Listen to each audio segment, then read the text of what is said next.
Okay, let's get started.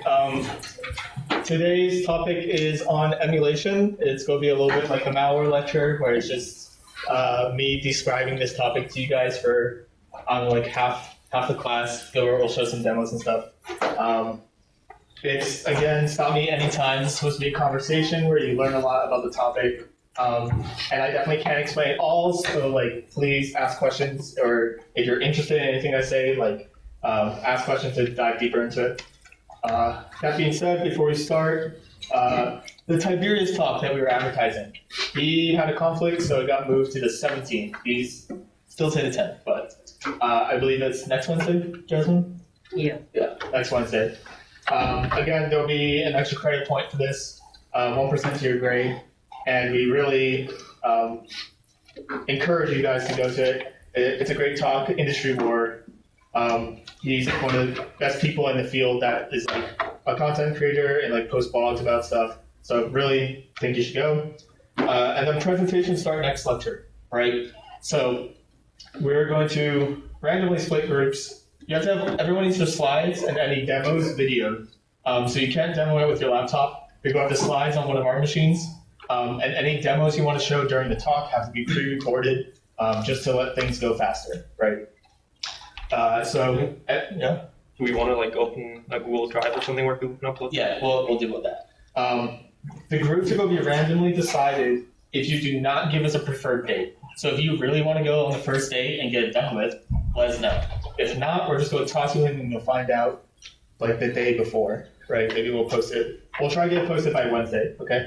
When will it be? Not try. I mean, we will. People. So everyone should assume they're going Thursday. Is sort of the message that I'm hearing. We need your slides in your demo anyway, so you should have it prepared. And attendance is mandatory for both of the days. Real quick, there may, just because we have more groups and we didn't get the final date because our fault, we might have one group go 10 minutes after class ends and continue it or whatever. If you guys can, I understand if you need to leave, you can go a little bit over class, but it would be appreciated if you stay for the group talk. Any questions? Yeah, so when you were mentioning project recordings are due by 2:30 on Thursday, were you meaning the demos or were you meaning a full presentation recording? Anything you want to show in the class that day has to be uploaded by class. And I have to be able to pull it on my drive and have it prepped. That is your full presentation, going through your slides, doing your demos, whatever, everything you have pretty much, 10 to 15 minutes. I don't need a recording of you giving a talk, but if you want to show a tool or a fuzzer case working or an exploit working, that needs to be pre-recorded just so we don't have people switching out laptops and stuff. Yeah. Is there an outline for what you want to cover in the presentation? Basically everything you researched and everything you figured out, explanation of the system you're looking at, all the work you've done, even if it failed horribly. We want to understand your thought pattern and the work you put in. If you got nothing done this presentation, but you tried things, that's still a good grade. Okay? It's more about the process of doing vulnerability research. Because I looked at everyone's checkpoints so far, and there's people that failed horribly, but they're looking at one of the most well-researched tools out there, right? And you're not going to find a bug, but if you did good research on it, that's great. There's definitely groups that have found nothing, but the amount of research and work they put into it is stuff that you would get paid for on contracts only, right? Modern day security vulnerability research contracts do not expect you to find bugs. They expect you to research and try your hardest. And if you find a bug, then it works. Because what people do is, say we want to find a vulnerability in Windows, we send out 20 of these contracts to different people and we hope we get lucky, right? It's a numbers game. So as long as you just show everything you did, every member talks about their part, should be fine, right? Yeah. Unrelated, but just something that I wanted to get a clarification on. For the class survey, you only get lists of professor leads, so how should we fill that out? Yes, great point. So you received SRTI evaluations of me. I'm not teaching this class. Please do not give me an evaluation based on these two guys and their teaching. The fact is, I have tenure and I'm a full professor, and you can't get me fired by giving me a bad evaluation. So it's not a big deal, but still, it will be part of my permanent record. If you think that like I did poorly by, I don't know, allowing them to teach or something like that, I guess that's fair, but like your evaluation of me will not go to them, right? Okay, so maybe we should set up like some other Google evaluation or something that's anonymous that you can fill out for We are evaluating going to these put out a guys. survey for specifically Yeah. different topics in the class, how you think it should be taught, anything we should exclude, put in, me and Gilbert's teaching styles, anything we can improve on, assignments, all the stuff. And keep in mind these surveys help the class out a lot, but also whether you hated or enjoyed the class, it's something we can show the school to see if the class should or should not be taught again. So we appreciate it if you guys are like truthful and do put effort into the survey. Also, this is like a class that's been taught for like the second time, and based on the survey results we got last year, we did make a lot of changes to how it was taught. So like we do take that into consideration. It's a very new class. Things are very well like suited to like still change a lot, like different offerings. So like, if you have them that you think should have been included, should not have been included, like if a project was way too difficult or badly laid out, make comments on that because it can be changed to future offerings. Yep. What's the current plan on offering it again? On what? On offering it again.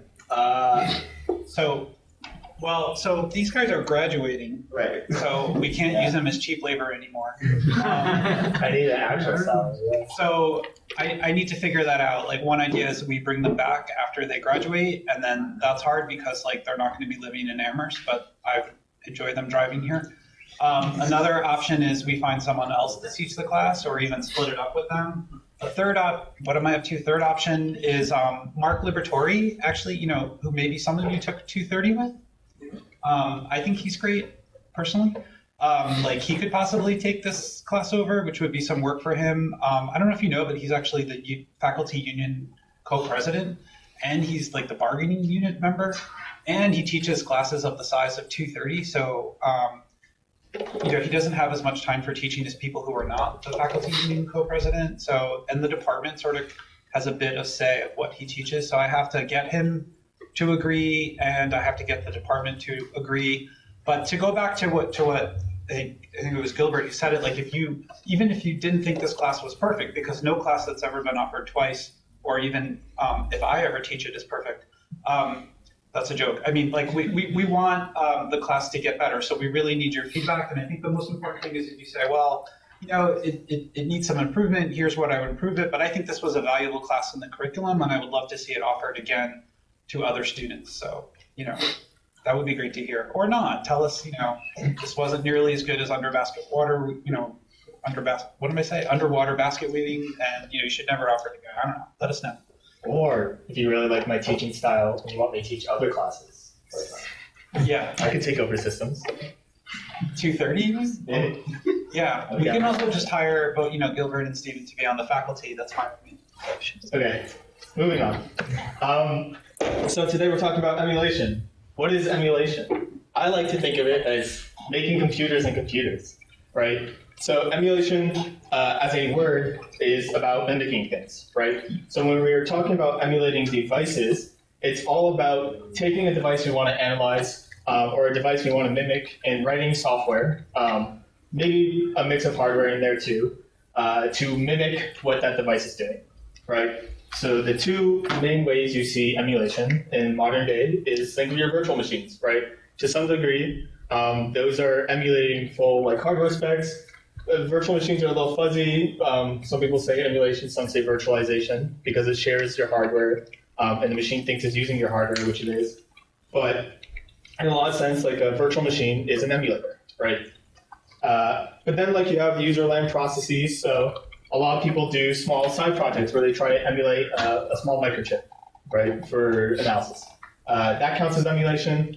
We'll talk about other examples like video game consoles use emulation a lot for backwards compatibility. All operating systems use emulation to some degree for backwards compatibility. So there's just a lot of use cases of emulation, right? And then there's hardware level tools you should realize that are built into CPUs to help out with virtualization, emulation. So you see big data centers run multiple operating systems segmented off from each other, right? And this is from built-in hardware features.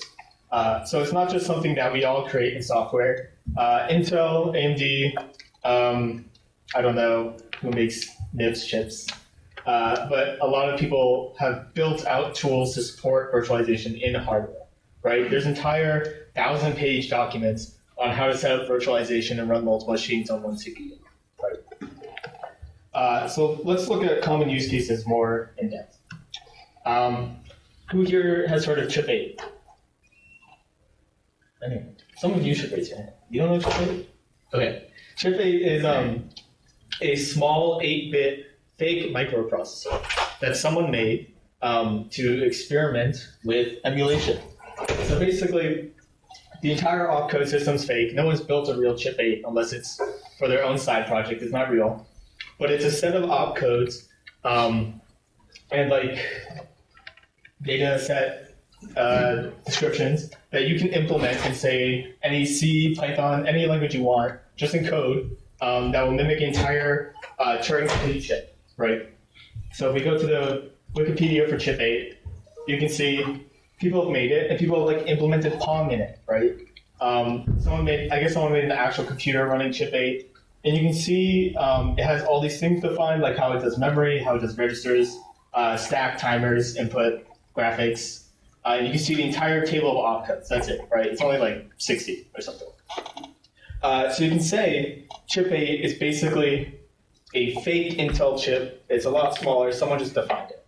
And what you can do is if you just go Chip 8 implementation, you'll find tons of things on GitHub and articles of people using this as an example to build emulators, right? And I think this is a great project. It only takes a few hours. And it's basically just writing code that runs a computer, right? When you think of VMware, essentially VMware is just code that runs whatever disk you give it, right? That disk is all software. It's all just zeros and ones in your memory. And it's just a very much more complicated version of the Chip 8 emulator, right? And when you look at like an emulator like this, it really just like, if you're doing it the normal way, it just boils down to a bunch of if-else trees, right? Because you're just checking, if it's this opcode, do this instruction, and edit these values in memory. Memory works exactly the same how a normal process would be, and then you just maybe write a wrapper for implementing your own graphics, right? So you can just use any normal library to do pixel art graphics, and then you just write like an interpreter from the Chip 8 memory system to whatever Python library you're using, right? And that's like the simplest version of an emulator you can make. Another emulator that people commonly do just for fun is writing their own language, right? So Chip 8 is predefined. One project that a lot of people did that I did years ago is let's make our own language, right? You want to make your own Python. Maybe you want to write your own bytecode for it. It's going to be interpreted like Java, so it can run on any machine, and all you have to do is write the actual virtual machine software per architecture at once. This is essentially how Java works, right? Yeah, he's our Java guy. So you can just write your own language, defining your bytecode, and then in C or whatever language you want, you just write an interpreter that handles all the memory allocations.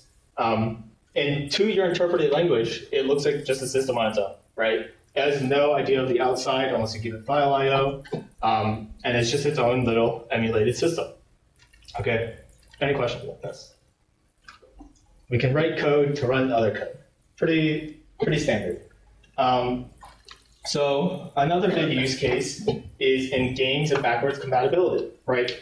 So Windows is notoriously awful because it always wants to be backwards compatible, right? So when you run Windows 11, you're running MS-DOS in the background, right? It might be emulated to some degree, some of the APIs, because it's either meant for older chips or the bits sizes are wrong.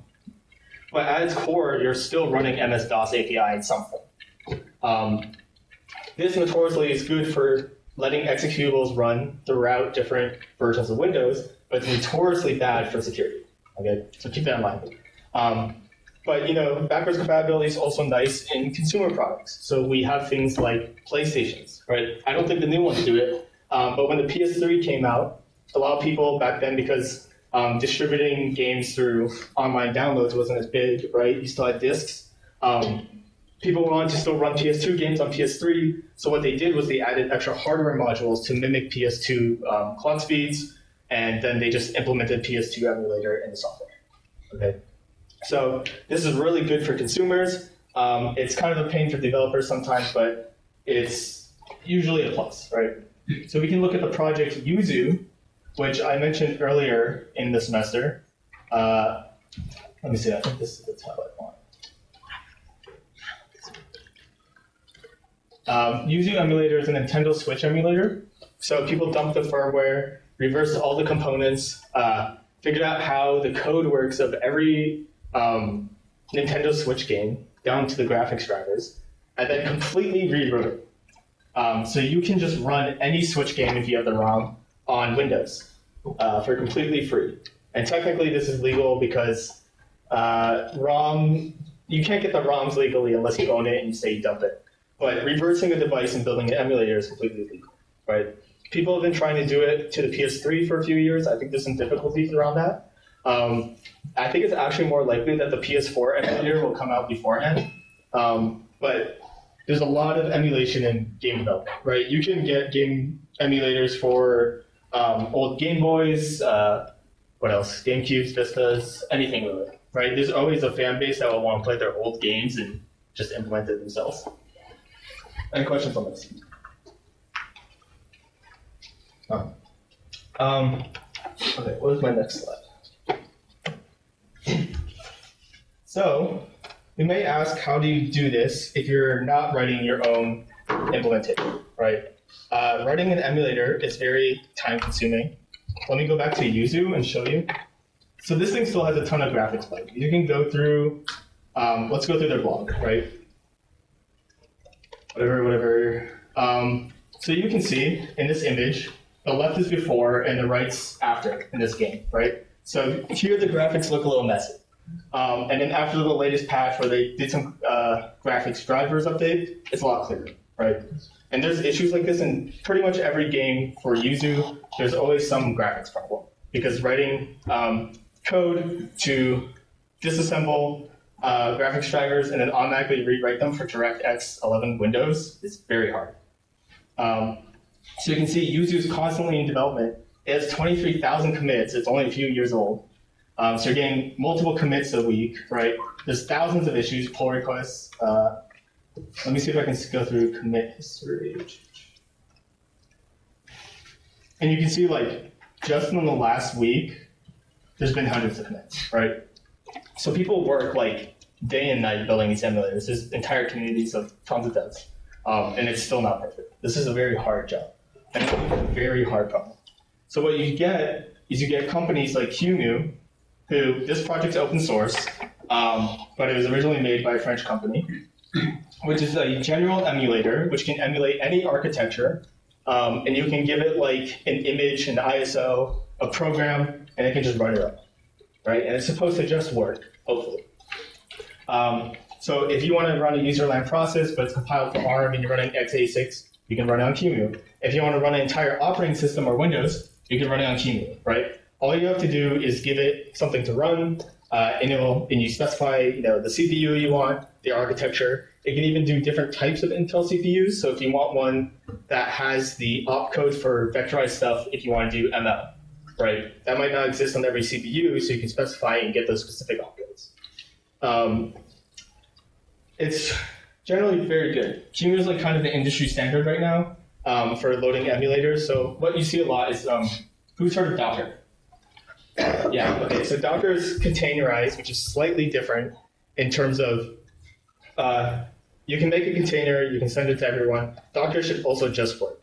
QEMU is virtualized to another degree where it can do like the cross-architecture stuff. I don't think Docker can do cross-architecture. Docker works a lot more with like the APIs in your kernel when QEMU runs on bare metal hardware.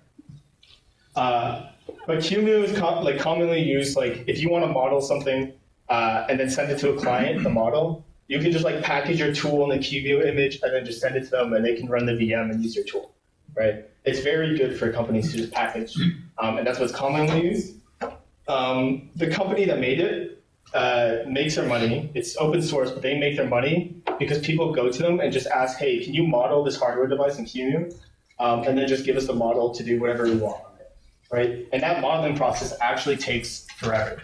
We'll talk about it. But it's very expensive to say, like, here's a router. model all the individual parts of the router in the like emulation system, right? Because not only is that the firmware of every piece, there's definitely going to be interactions with hardware pieces that don't have firmware and they just are straight electronics, right? So you have to consider that. And how do you properly imitate that? And then if every hardware piece has different clock speeds, you have to get it all synced up. It's a very hard problem to solve. So if we go to Qmu's website, you can just see like a list of things they do. Full file system emulation, so you can just run any operating system. You can run different architectures, like I said. And then I think they're getting more into like data analytics and container stuff like Docker does. So if you want to run a bunch of images and do analysis on all of them at once, that's not an option. Yeah. Is this what the dude from Battelle used when he dumped the router firmware to like emulate it? The Qmu? Yeah.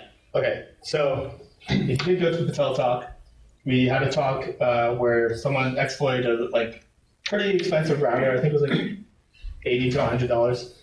And you can just dump the firmware at the router and then toss in this and simulate the router running, right? So if you don't want to run exploits on the router straight away in case you break something, you can toss the firmware in this and then mess around and you're not in fear of having to buy another router, right? Very good use case.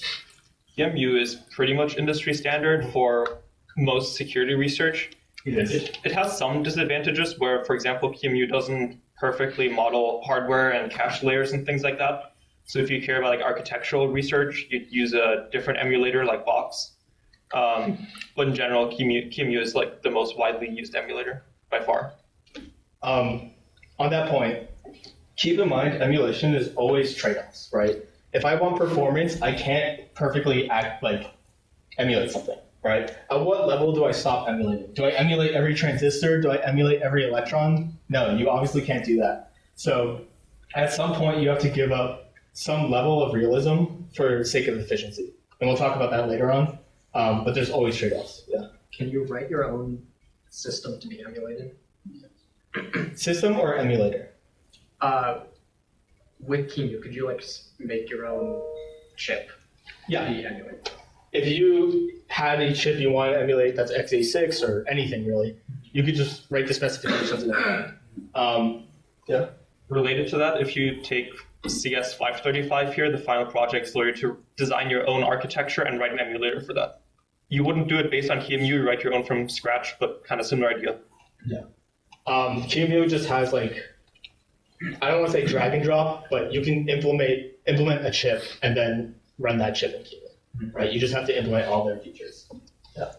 Is there a reason why people would make stuff like Yuzu when they have something they could do this with? Or is Yuzu faster? Yuzu runs better than the actual switch. Keep that in mind, right? And that's very specialized to be performant to run games. QEMU cannot do that. I don't know, can it do graphics stuff? You'd need to implement it yourself. Yeah, it doesn't natively implement with your graphics driver. I mean, you can. QEMU can be used to run Linux GUI, for example, or Windows GUI, but sometimes modifying a very large existing code base to support what you want to do is harder than just writing it yourself from scratch. Also, say the Switch uses custom chips that aren't implemented in QEMU, right? Then you have to implement all the stuff in QEMU. That might be more work. And then you also have to reverse how everything's working on there, because if you want to port the ROMs, you have to re-implement all the graphics stuff, right? So the shader code that runs on a Switch is not the same shader code that would run on your GPU because you're running Windows. So you have to think about that. Any other questions about QEMU? From a practical standpoint, it is the industry standard. People have internal tools, which I'll talk about, but those are for specific reasons. And then, if you're looking at QEMU versus, why don't we always just use QEMU? Because it seems like it works. VMware, right, which a lot of people are using here. VirtualBox less so because it's just bad. VMware is a tailored product for performance, right? There's a reason why VMware is not used for security research usually, right? It doesn't give you as much introspection into the system you're working with, but it will run much faster. So a lot of these emulators and virtualization technologies try to specialize in at least one field. QEMU I would describe as being very versatile. It can just do a lot and it consistently works, hopefully. In my past history, it has not worked, but I've tried doing messy things with it. But like VMware is industry standard for running VMs because it just works and it's fast. Okay? There's a reason why we recommend it in this class and not keep it. VMware does. That's like entirely. VMware doesn't emulate at all. Yeah. It runs more on native hardware. We're not going to get into hypervisors here, but very different technologies there. Okay. So let's continue then. So let's also consider snapshots and debugging. So, right, a major point of emulation is so you can debug the device you're looking at, right? If we want to debug a hardware chip, debugging the actual chip, if we only have one, can be expensive in case we break it. So a lot of the times we will emulate the chip, do all our testing in there, and then see if there's any logical errors, right? And then with running emulators, the nice thing about emulators is it's not an actual device. So if we tell it to stop, we can just make it stop, right? So we can take snapshots of the memory, the disk, the CPU state, store those, load those, do whatever we want, right? So we can always get perfect introspection into the system we're using, which is very nice. There are security implications for this in our research, like, right, how can we use this feature to our advantage? But just generally in the field of like electrical engineering, this is pretty standard, right? Because you don't want to send an order to order one chip because that's going to be expensive because they have to do the whole process to make it. And you don't want to order 1,000 just to find out there's a logical error. So you emulate. Any questions on that? Okay. So let's go into emulation for security, the fun part. Emulation versus traditional bugging, right? Modern emulation systems are focused in the context of security into full system analysis. So, right, everything we do in this class, you're trying to break just one program, right? I'm giving you a userland binary for you to break. What if I say, mess with the entire operating system, do whatever you want to it, and try and find a crash, and then figure out what crashed it after 20 weeks of working, okay? How are you going to do that with just running GDB on the one process? You don't know anything that happened in kernel space. You don't know if another process caused it, if the process you're looking at caused this crash, right? There's a ton of things that could go wrong. So what emulating, and these specific emulators I'm going to talk about, do is you can look at an entire level of the operating system all at once, right? Company I worked at built an emulation tool, which is about 20 years of code, right? This is what it can do, and it's still not very good. But 20 years of probably the world's best security emulator. If I load Ubuntu, Windows, any operating system on it, I can read memory, rip out all the kernel structures, get all the kernel information, all the memory, all the processes, basically anything you could ever want that the kernel deals with, all just extracted automatically. This is something we cut out for this year's 390R, but last year we, instead of a lot of the program analysis stuff, we focused on kernel exploitation. And there, for example, we used GDB to emulate the Linux kernel and went through how you can attach GDB to this QEMU VM and debug the Linux kernel, for example. Mm-hmm. The lectures for that are still on our course website if you're interested in that from last year. But. Right. So that's just GDB. And GDB, if you guys have used it, is okay. Right? It gets the job done. But if you really want full, like the amount of introspection I'm talking about, where I can say examine this block of memory for every process that edits it, right? See everything that spawned those processes, every time something interacts with it. And then if we see something that can be dangerous, rewind the snapshot and then rerun the analysis and check everything that is interactive to change that. There's a lot that goes on in these emulation tools, right? And these are state of the art and they're sponsored by the government. We'll talk about that in a minute, right? A big thing is, right, so if you want to do all this kernel simple and find out all these structures in the kernel, you need to know all the structures, right? And when it comes to Linux, that's fine. Linux is open source, so you can look at all the structures. But then you realize one of the mitigations in the kernel is that all structures are now randomized. They're layouts. Every time you compile the OS. Which this is a funny mitigation because when you download Ubuntu, everyone gets the same ISO. So what happens is because you all download the same ISO, all the structs are the same, right? That mitigation doesn't actually work if you download the same distribution. And all the major distributors of like GNOME, Ubuntu, Arch all said, well, that's your problem. We don't really care. But if you compile your own kernel, right, and you have that struct mitigation, chances are most kernel exploits won't work on it. But also means if you're looking for vulnerabilities as a nation state, and you're trying to rip out all these kernel structures and you don't know how to look, suddenly without a tool that can do all this introspection and find out the structures by looking and analyzing the source code, right? Because we can find out how the structure is laid out if we find any accesses into it and how it accesses offsets of the struct. If you don't have a full introspection system like that, then you can't make vulnerabilities for your target, right? Does that make sense? Should I repeat that? Let me draw a little diagram. So if we have struct, which is like a car struct, right? And you have the seats, and then you have the wheels, right?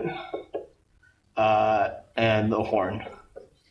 So this could be like any kernel struct. Think maybe like it's the process struct, right? So if I download Ubuntu, the mitigation changes the orders of these, right? And maybe this is at offset 0x8, 0x16, 0x32. So the mitigation changes the order of these, so the offsets for all these data types change, right? Because we all download the same ISO, all our structs are in the same order when we go to Ubuntu and download something. But if you get the source code and you compile it yourself, this will be in random order. So maybe it goes wheels, seats, horn, right? And these two are swapped. So then any kernel exploit that relies on corrupt work for you, right? Because something's wrong. So what these tools will try to figure out, and they do this for every symbol in the kernel. There's quite literally tens of thousands, maybe hundreds, right? They will look at if there is any code like init car, and it takes these data types, someone will have to hard code these checks for saying like, find the code that checks the pointer returned by this, and anytime it accesses or sets like the first data type, we know the first data type's always set will be like the seats, right? We check the offset where seats is set, and then we can start figuring out the layout, right? So then you get like, okay, I have to make all these variants of my VR, of my exploit, and then I need to guess which one the target has. And this is like really like if you have a specialized target, so this is like nation state stuff, but this is the type of stuff that these tools do, right? And then you get to the point where you're trying to attack Windows. And Windows is all closed source. And Windows doesn't update their structs publicly every time there's an update. So you have to start guessing to see if they added or subtracted data types, if there's any new structs you haven't looked at yet. And then you have to like manually go in and start setting things. And this is how you begin to emulate and look at what's happening in Windows, right? Any questions on this? Okay. So modern emulation is usually using what we call time-traveling snapshots. So this is a comic by, what is it, XKC, something like that, where it's like the timelines of all the fantasy things. And this is essentially what you're doing in VR now.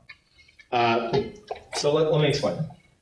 What we do is we take a snapshot of our machine, the base state. This can just be our machine booting, right?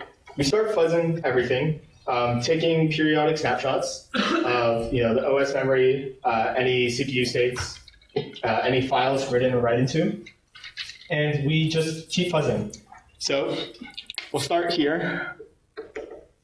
Maybe fuzz a few different branches, take periodic snapshots when we find anything else, keep fuzzing. And, maybe both of these branches, if this one has a few more snapshots down the way, if both of these branches find the same crash and we're interested in this, then we can rewind the timeline, right, to see where this like higher point they meet and see this branch is more efficient, right? So we can then rewind this, take this branch instead, and suddenly we can say, hey, we hit this interesting point like 1,000 CPU cycles earlier, right? And then, but maybe like, there's something else like here that's interesting, and we want both these exploits, right? So we can start doing all of these different funky paths, analyzing which ones we want to take, and this is why it's called time traveling. You can always rewind the snapshots Because you're emulating, you can rewind just individual instructions before snapshots too, or go ahead. And you basically just cover all possibilities with fuzzing, and seeing where taking some paths might be interesting because maybe you can corrupt one data variable here, one data variable in another place. And it's just like how modern emulation works, right? Let's talk about an interesting use case, is Super Mario. So think about it like this, right? This is actually a real demo that they use to market the emulator I'm talking about. So what they do is they play Super Mario and they just fuzz the inputs of the game, right? And they check how far and how long it takes the character to get into every position, right? And that will be a save state for each one of these. So if suddenly the fuzzer gets to a known location a lot faster than any of the previous branches, we can just rewind and take that route the next time, right? So suddenly you're taking all these timelines, which eventually go to the end, right? You win. And we can take the correct branches at every intermediate point to get a world record speedrun, right? Because we always time travel to the fastest branch. And you just check this with CPU clock cycles, right? So now imagine I'm doing this with crashes in the kernel. And this is what you're basically getting. Yeah. When you talk about fuzzing a kernel, Mhm. since it's not really a running process, what does fuzzing a kernel mean? So a kernel is a running process. Keep that in mind. Because it's emulating, it's all software.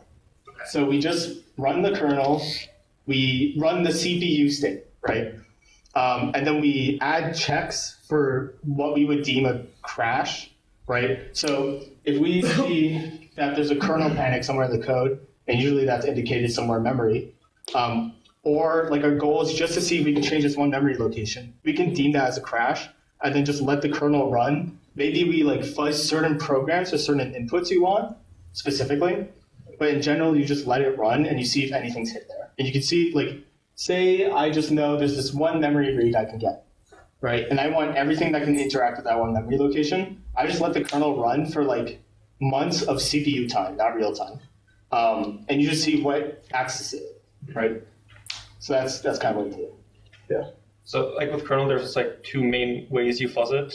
Either you register a hypervisor, which runs at a level higher than the kernel, so you have full control over it, and then the kernel is suddenly like a normal process, kind of even if the kernel crashes, you can still like intercept the crash, see what happens.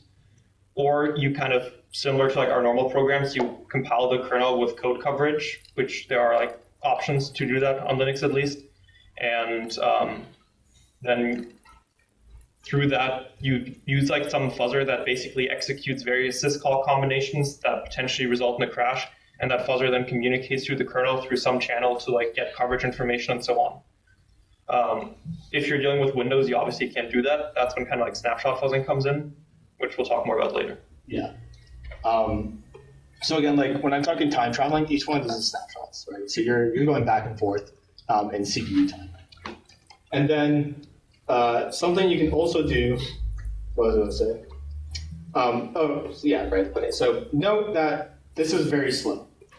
Running a emulated system like this while trying to get all these debugs and all these checks, if I would need to check if this memory access is located on every write, that's a big, compromise.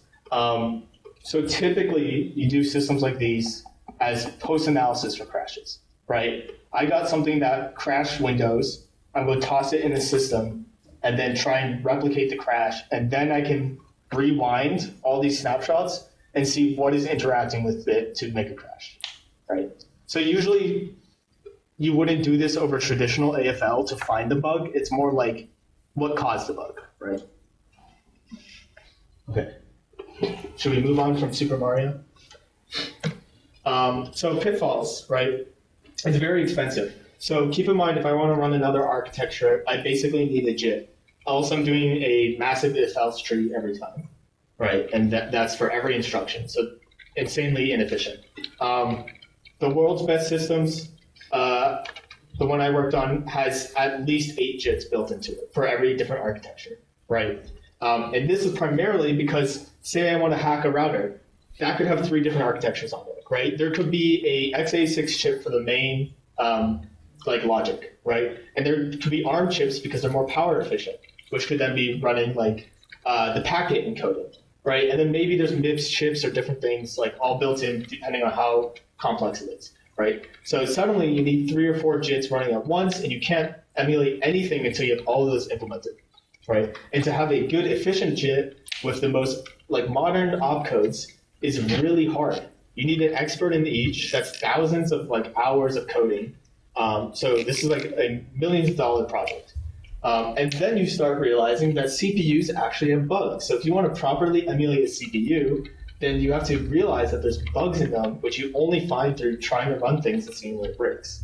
There's multiple undocumented bugs in Intel chips where opcodes just don't work. And you'll find little hacks in Linux that are undocumented trying to avoid these outputs. So that's always fun. And then, how would you emulate an ASIC which doesn't even run proper opcodes? It just is input-output transistors, right? Do you just make a black box? Do you want to implement all possible things, right? This gets really expensive. So then you start saying like, okay, if I'm emulating a motherboard that's running an operating system, and I want to test the analysis of the motherboard,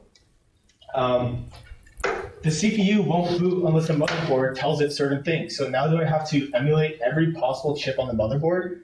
I did a research project where it's fuzzing, black box fuzzing chips to make NDAs, or NFAs, what are they called? In 250? The DFAs? DFAs?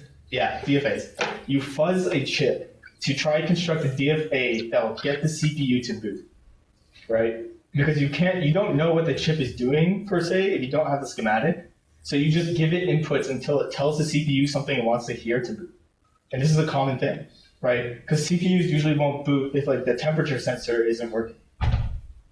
So there's things like that. So then, do I really want to spend time, like, if my developers getting paid $100 an hour, do I want them emulating a temperature chip which is going to give one value?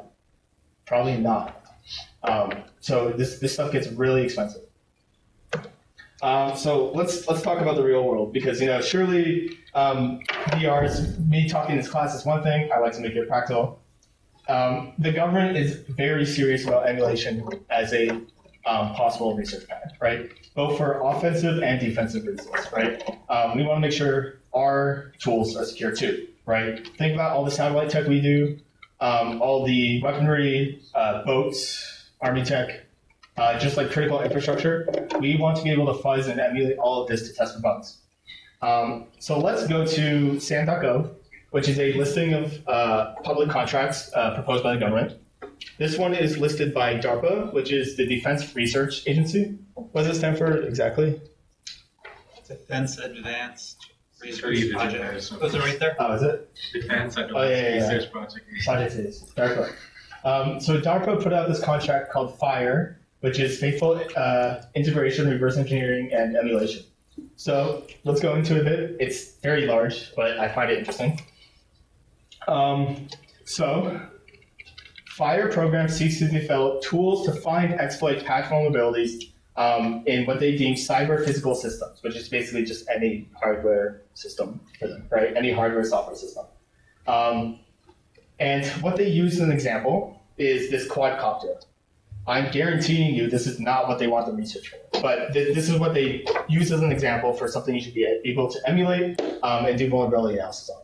And the whole point of this contract is that you make a system, a general emulator, where they hand you a device and you have 1 month to emulate it, model it, and find bugs. And you have to report that to the government. This is what this contract's about.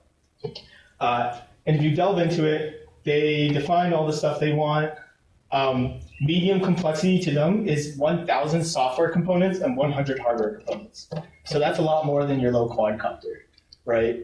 An entire Ubuntu system would count as one software component, probably. So you can keep that complexity in mind. And the 5 things they want is to model it, to be able to model efficiency. Keep in mind, like we talked about, there's what's it called? Trade-offs, right? So we can't model something perfectly. There's no way we can model 1,000 software components and 100 hardware components perfectly to the electron, right? We have to compromise with our transistors, our logic. Some of these devices will probably just turn into an if-else tree, right? If it's just a little thing like a temperature sensor, and we know the expected output, we can make that 5 lines and not like worry about it. If it's a fully functional radar system, we cannot do that. So keep that in mind. We need to be able to simulate it with enough precision to model interactions between components. So think about our time traveling fuzzing, right? I only presented this to you so far with one system, and you say, well, this just looks like normal fuzzing, right? The time traveling is not that interesting, we're just doing snapshots. So, well now, if we have multiple systems that need to talk, and they all need to be time synced, but we don't want to run them all at the same time because, they won't be on the same machine. We can't run 1,000 software components on the same machine. Eventually they'll turn distributed.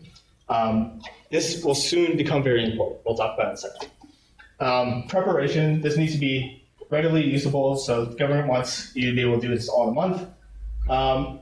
Integration, more and more stuff, and then more verification, validity, the bugs and finds, right? So all these different things they want with techniques such as guided fuzzing, symbolic analysis. Looks like we teach you important stuff. To find software vulnerabilities and exploits, right? This is what the government's currently looking for. It's one of the hardest problems in cyber right now is to write an emulator that can do this. I've talked to multiple organizations such as Lincoln Labs, MITRE, Raytheon has the functional one. I know Lockheed has attempted it. I don't know the progress of theirs. And basically everyone fails at this because it's either too much of a money sink to get done in the corporate world, or they just don't have the skill for it. Any questions? Comments? Yeah. If emulation, like you said, emulation was so hard that it takes like thousands of man hours and stuff to do like a whole system, how do they expect it to all happen within a month? No, the month is them. You have the full emulator built out, right? I'm talking all the JITs work, everything. They give you a hardware device, and you have to identify all the components you want to emulate and build that model into the emulator you already have working, right? So that might be taking apart the router the first week, identifying all the chips, right? And then you have a week to dump the firmware.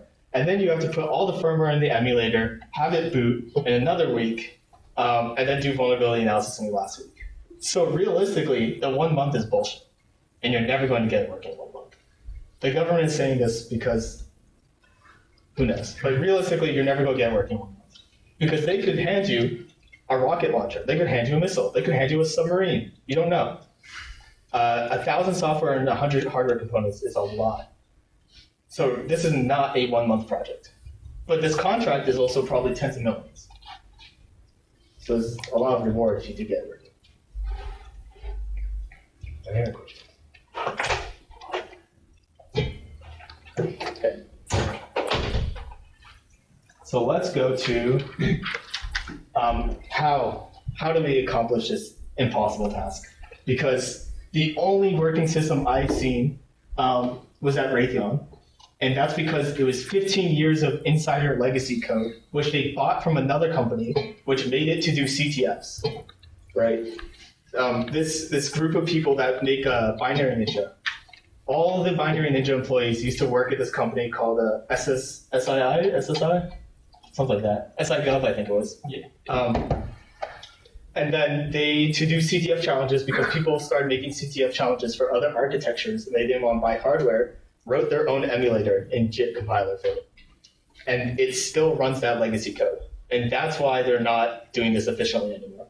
But because it happened in such a weird environment, they're the only people that could have funded the project, right? No other company wants to put the money into it.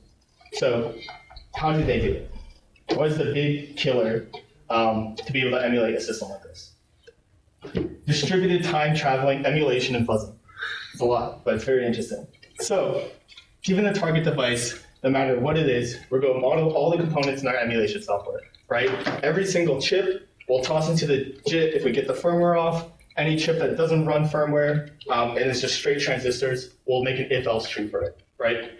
Then every single one of these hardware components, software components, gets its own CPU. We run it, and then we just run it, take snapshots periodically. We do our normal time traveling, right?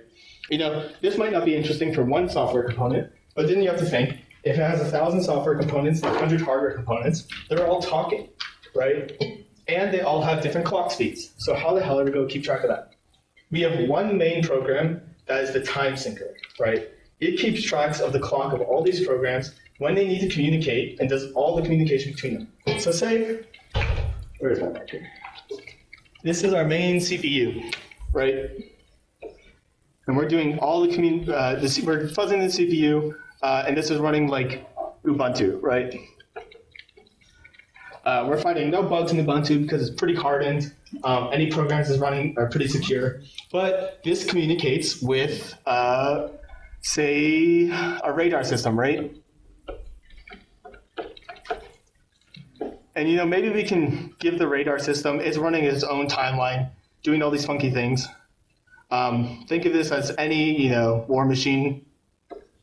It's doing all these snapshots, running all these different branches. And the radar system doesn't have any bug, but it communicates with the CPU. And maybe we can give the radar system, bad data, and it returns to something to the CPU that isn't expected, right? It might not be an exploitable bug in the radar, but it can trick up the CPU in the Ubuntu system, right? So suddenly, if this is time, right, and we know the radar system talks to the CPU here, right, roughly this time part, what we can do, because we have time-traveling snapshot fuzzing, is rewind the entire CPU state to this point, where all the snapshots now have this input from the radar, and we continue execution from the CPU here, right? And we can do this for all possible branches of the radar, all possible branches of the CPU, anytime there's communication. And now we can see if there's errors in how these two parts communicate, right? And suddenly this will lead to a lot more bugs in both systems, right? Now consider you're doing this with hundreds of components, right? Maybe thousands, software, hardware, both. And if any single one of them break, you can take over the entire system. This is the world we're living in when you talk about emulating battleships and satellites. This is what the government's currently looking into, right? So consider the U.S. Marines come to your door one day, say, here's our latest destroyer. This is true, by the way. We only update the software on it every 4 to 5 years because they don't want to break something while it's running. So every 4 to 5 years, they dock this ship, and they update everything at once because they don't have integrated like CDCI systems. So that any CVE on Windows released in the last 4 years, this is vulnerable to. Any bugs in the radar system that have been found in the last 4 years, this is vulnerable to. Any tracking system flaws in the missiles are now vulnerable for the last 4 years. So think about the Ukraine-Russian war. How much technology is getting downed in that? If you can find and emulate any of those systems that have been downed or captured for the next, and those will probably go be in stockpile for whatever army, either side, for the next decade or two. These bugs, the contract said 1 month, but if you find it in 3 years, it's still usable, guaranteed. Okay, and you can have an entire supercomputer running time traveling fuzzing 24/7 for months, to spit out bugs. Questions? Yeah. Do you suspect that the United States is the only government researching this? Yeah, or is it everyone does Okay, this. I figured. Yes. If anything, I think we're behind on it. The one thing the U.S. has flaws with is things need to be incentivized for contractors. They've done a very poor job incentivizing building systems like this. The ones that exist are by kind of luck. And there's a lot of stories of people failing to do it. Other questions? Okay. Yeah? You want to learn more about the techniques used for time travel or any part of this. If you want to work on this, you can apply to the DARPA contract. But it's all like new tech. The system I described is not built out yet. It's an idea, and it's been worked on a very small level. Maybe they've gone 2 or 3 systems working. The emulating and fuzzing a battleship is a very real discussion that's happening like within these like last 2 years. This is something that the security industry is trying to convince the government to do right now. And that's why you see this contract being released now.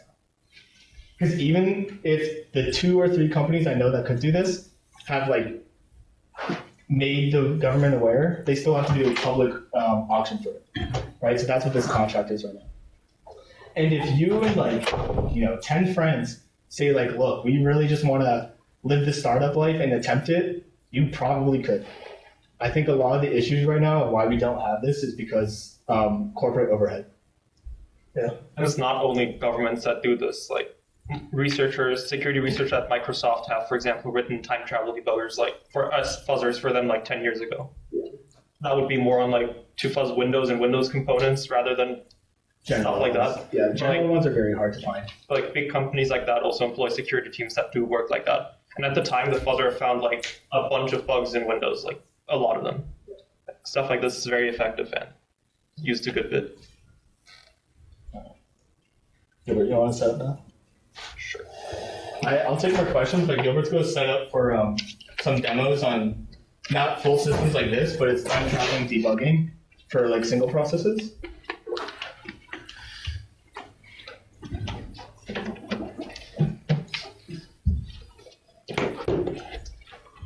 What time is it? Or how much longer do we have? I've got like 15. Go fast.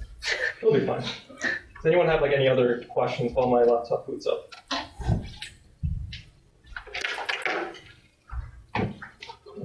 Yeah. What kind of computer do you need to be able to do something like that? Like all the time travel fuzzing for that many systems together? I mean, for fuzzing, it's not usually like how much do you need, but how much can you get. So like Google, for example, fuzzes Chrome 24/7 on thousands of cores. The more you have, the more benefit you get. It's kind of like if you only have a single 5-core laptop, yeah, you can do it, but you're getting like a few hundred cases per second.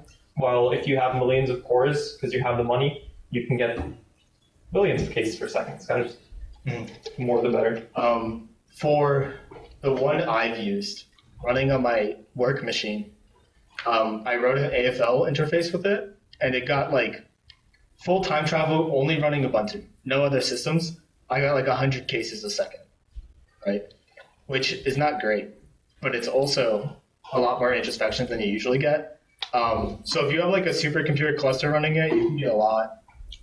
It's just, it will run on the individual machine, but not very fast. It is doable though, if you want to like build out the system, but then you can like deploy it to a larger machine. All right, so I've got 2 quick demos I want to showcase. One first on snapshot fuzzing, which we talked a bit about like in one of the earlier lectures, and then on kind of time travel debugging, which is really useful for crash triaging, for example. So first of all, for snapshot fuzzing, so the general idea is you have some form of emulator, and in this emulator, you can set a breakpoint at an arbitrary point and dump all of memory, all of registers. Those, for example, can be done with embedded systems that you can't fuzz on the device, for example. So you throw them in an emulator and you can dump the entire state. And then you can use some form of snapshot fuzzer. In this case, I'm going to showcase or demo it using one I wrote during an internship last year, and how that might look. So in this case, we're gonna, thank you. So I'm not gonna look at any battleships. We're gonna look at a very simple demo that looks a bit like this. Very simple, like test program. It loads an input. Ubuntu's a bit annoying. And then if you have like the correct input, it causes a crash. So this is not something that you would need to emulate, but I'm still going to showcase a massive benefit you can get through it.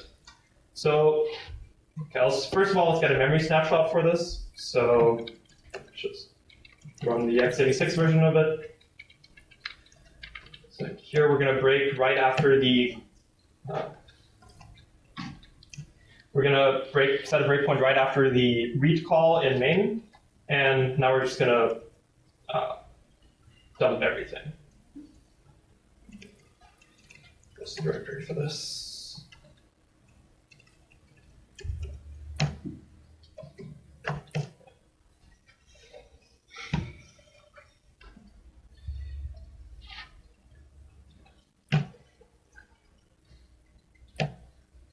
So now just generated the sum. I showcased like that script before in like the symbolic execution lecture, for example. So now we have a full memory dump inside of this dump directory that contains all the memory maps, the registers, everything of this running process right after the read call where it read in data from a file. So using the fuzzer here,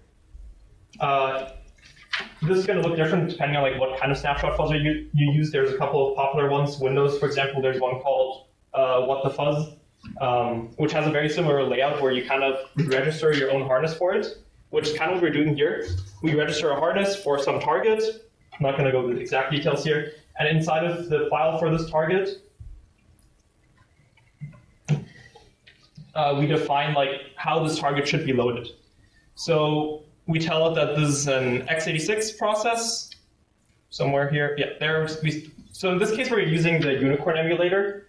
It's an emulation system that's based on QEMU, but laid out in a way where you can use it as a library. So you can point it at arbitrary memory locations, give it like some registers, and tell it to just run, which is super useful.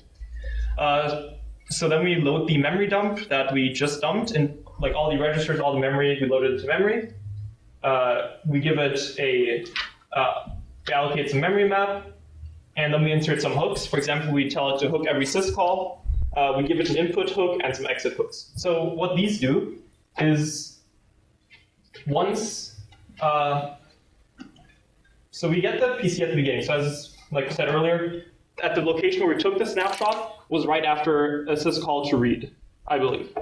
So now we're at this location here, and we want to execute the process and insert our fuzz cases. So with the input hook, we're basically going to say, okay, whatever was written, or like whatever memory read returned, we're going to overwrite this. So inside of the hook, we can see that after like some Rust boilerplate, whatever, we get the RSI register. This is the buffer of the read. And we get our mutated data from the fuzzer. And we basically just write it to that memory region and then return using racks what was written there. So we don't actually execute the read syscall. We just push our data into the memory region and then let it run. The same for like the exit hooks, we just stop the emulator. So these are registered right after like the main function. So if you like remember the test case from earlier, it uses the read call to read in some data, then does some checks on it, and we want to find some crash in those checks. So as soon as those checks are done, we just tell this to exit.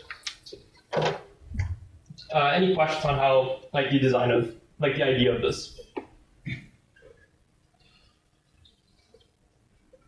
So like when we're fuzzing them, we're injecting our input, we're letting it run through inside of the emulator, and then once we hit one of the exit hooks, we just reset everything to the previous stage, mutate the input, inject it again, and do the same thing again. So we now fuzz this, or just like run it. Okay, so this used our harness and is now running this. As you can see, this is currently getting about 300,000 to 400,000 fuzz cases per second.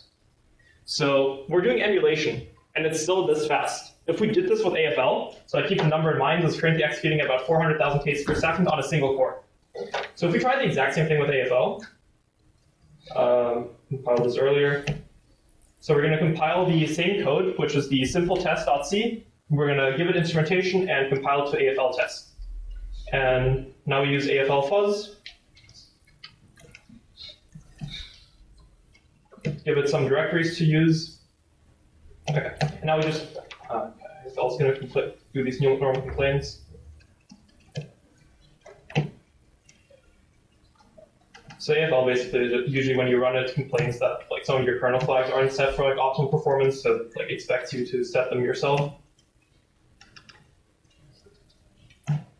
These are reset on system reboot, so not a big deal. So now we're executing AFL against the exact same target. So common sense would tell you, well, emulation is slow, executing native is fast.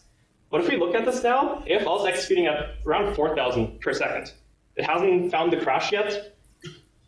This is not great. Why is it so much slower? The emulator was running at 400,000. This is a 100x difference.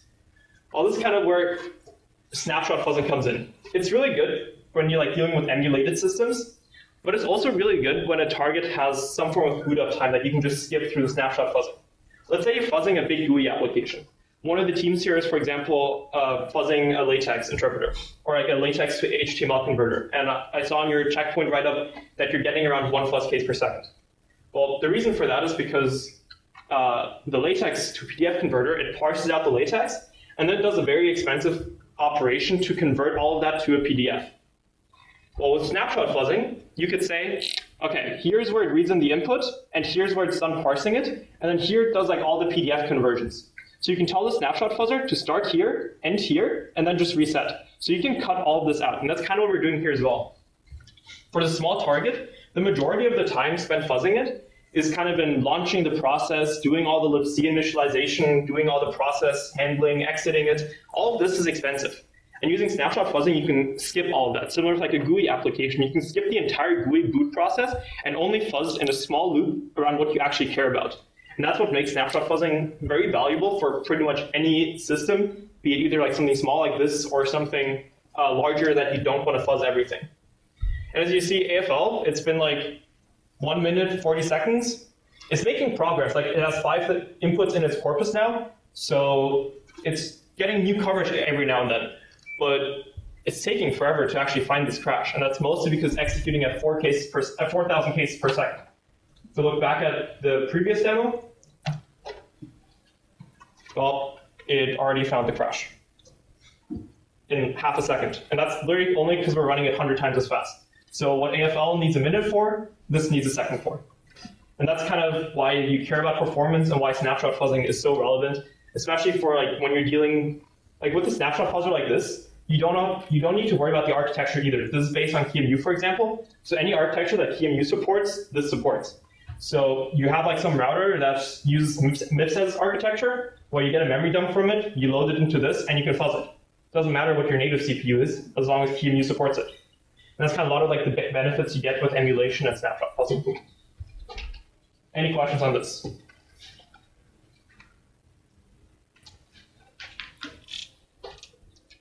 I don't expect any groups to do snapshot fuzzing in their presentations. You don't have a lot of time. We didn't really cover it that much in this course. Didn't have a project on it. And it is a fairly advanced technique to do. If you're interested, I can give you some resources on like how to do it. But if you want to explore it, it's really cool, but it's not expected for like your project, whatever. Yeah. Okay, you guys want to move on to the second demo?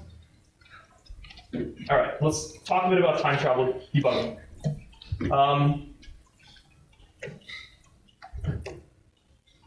Let's see.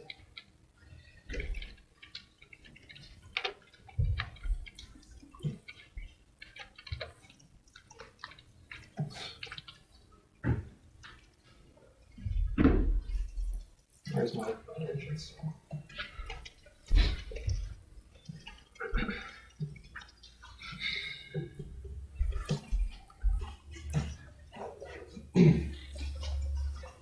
Okay, so you all did the object dump project, or hopefully all of you did it, where I told you to fuzz like a 12-year-old version of object dump, and you probably got some crashes, and I told you to like do some crash triaging on them and kind of figure out how the crashes happened and see if you can fix the bugs. Well, the thing you probably used for that, as we kind of told you to do, and what was the expectation there, kind of you put it into GDB, you saw how it crashed, got a source code listing, and went backwards from there. There's a more efficient way to do it, and that's for example using time travel debugging. So in this case, I'm not using Ghidra because the plugin for this doesn't exist for Ghidra. It exists for IDA and for Binary Ninja. So in this case, I'm going to use this. Not something that you can easily follow along with in this case, but it's $75 per student. So if you want to do VR full time, it might be worth investing into it, trying it out. I prefer it by a lot over Ghidra. A lot of people say use Ghidra though. So for this demo, we're going to use this. So we loaded object dump into Binary Ninja. For reverse engineering, we wouldn't want to do this. Object dump is open source. We have source code available. So why are we doing this? Well, let's go to tools. Okay, so I have object dump compiled here. That's it. And it works. We can run it. It's not running it. But we can run it. It works perfectly fine. Prints its output. So what we're going to do now is we're going to trace it using pin.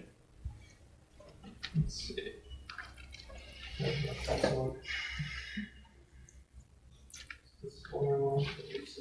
Yeah. So I took one of the object dump crashes. So after you fuzz it for a while, you get a crash from it. This is actually a crash that one of the students here sent to me. So we're running, so we fuzz object dump, we have some crashes. We take one of the crashes here, and we run this using a tracing tool, like a tracing pin tool. So this is a pin tool that was like written by the developers of the time travel debugger I'm about to showcase. And it basically traces the execution of object dump in this case, and emits kind of a trace that shows what addresses are being hit, what side effects the operations have, and so on. So we're going to run this against the crashing input. Object dump has the -x flag as well. And we see that it's sec faulted, so the crash replicated. And as we can see, we now have a trace file. And this kind of encodes, like, at every single instruction that's being executed, you can see the RIP changing here, what other registers changed as well. And you basically have this entire file, which, how many lines of code? Like 8,000 lines in this case, that encodes everything that happened during the process, like a full execution trace. Going back to the decompiler window, I guess first of all, the plugin I'm talking about is called Tenet. For like the system, it was written by a researcher at a company called Red2. They do a lot of browser research and so on. He only wrote it for IDA, and then someone from the company Batel, the ones that also gave the workshop here a while ago, they wrote a port for it to Binary Ninja as well, so that's what I'm using in this case. Yeah, you can find it on GitHub Tenet. It's a very useful tool. So in this case, so we have our disassembly view for object dump in this case. So we can then go into tools and load a trace. That should be here somewhere. Yeah, there. So we're going to load the trace, and our window changes a bit. So we went from the standard decompiler window to kind of this. We have like a register view here. We have memory view, a stack view, and at this point we can go through the trace forwards and backwards. So we can just scroll through here, and we can see how like the registers change during execution. So let's tell it to go to the start of execution. So if you do the exclamation point, you can do like a percentage, so percentage 0 brings it to the very start. And if we go to the start address, start.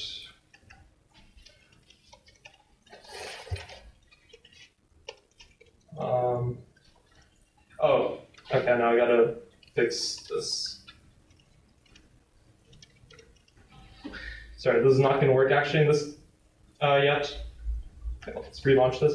So one thing that, since ASLR is enabled, the addresses are always different, and I have to rebase the decompiler window to match what the trace is loaded at. So let's cat out the trace real quick.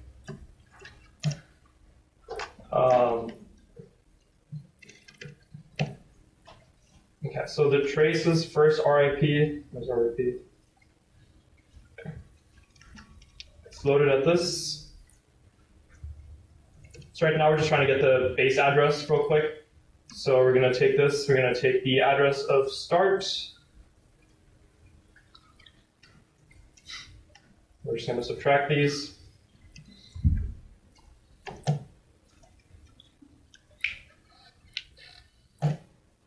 And we get the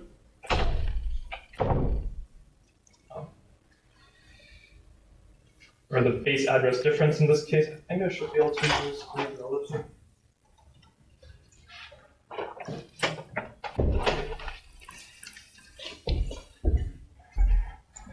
Okay, now if we look at it, if I did the math correctly, it should be the same as in the trace, is it?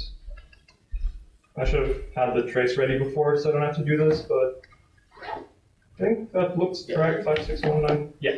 Okay, so now we have the trace and the decompilation window based to the same address. So let's try this again. Let's load the trace.